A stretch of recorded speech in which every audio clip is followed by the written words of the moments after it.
টাঙ্গাইলের কালিহাতী উপজেলায় সহদেবপুর ইউনিয়নের পৌজান গ্রামে অনুষ্ঠিত একটি স্থানীয় ফুটবল টুর্নামেন্টে দেখা গেল এক ব্যতিক্রমী ও মানবিক দৃশ্য। প্রচণ্ড রোদ আর গরমে যখন দর্শকরা ঘেমে ক্লান্ত, ঠিক তখন খেলার মাঠে ঘুরে ঘুরে ফ্রিতে পানি পান করাচ্ছেন এক চাচা।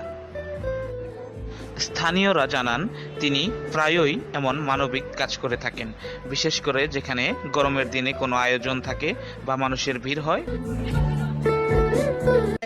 সব সময় খাওয়ায়, সবাই রে, কোনো টাকা পয়সা নেয় না, কিছু নেয় না, সারা হাটেই খাওয়ায়, বাজারে খাওয়ায়, তারপরে এনে খাওয়ায়, সব সময় খাওয়ায়। হ্যাঁ, ওইরকম মানুষ ব্যক্তি পাওয়া যায় না। আমরা ধান কিনি, ওটা তুলা যদি দেয় এই সময় টেয়া নেয়, পানি 10-12 গিলায় একবারও টেয়া নেয় না, তার মধ্যে একটা লুকি হয় না। উনি অনেক দিন ধরে পানি খাওয়াইতেছে জনগণে, যে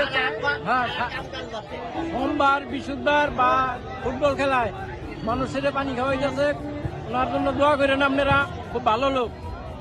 উনি যে পানি খাওয়ায়, মানুষের সহযোগিতা করে, পানি খাওয়ায়, তার কাছে টাকা পয়সাও নেয় না। আমার নাম হল বামমাইঠিতে মোহাম্মদ হুকুমত আলী।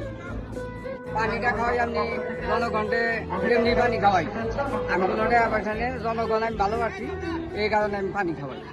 আমি এই যে দেখুন 3 টাকা পানি খাওয়াই, কারণ 2,000 টাকা পানি। আমি 12 মাস হাটে বাজারে ফুটবলে বোধে আমি সকল হানেই পানি খাওয়াই।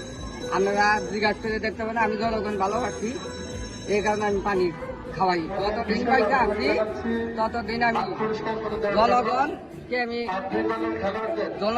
পানি খাওয়াই দেবো। আমি ভালোবাসি জনগণকে, সকলের কাছে দোয়া চাই। পৃথিবীর জনগণ যত জনগণ আছে সবার কাছে, আপনাদের কাছে দোয়া চাই। এটা আপনারা দোয়া করবেন, আপনাদের জন্য দোয়া করি, আপনারা জানি পয়সা থাকবেন। তার এই উদ্যোগ কেবল তৃষ্ণা মেটানোর নয়, বরং এটি একটি সামাজিক বার্তাও বহন করে।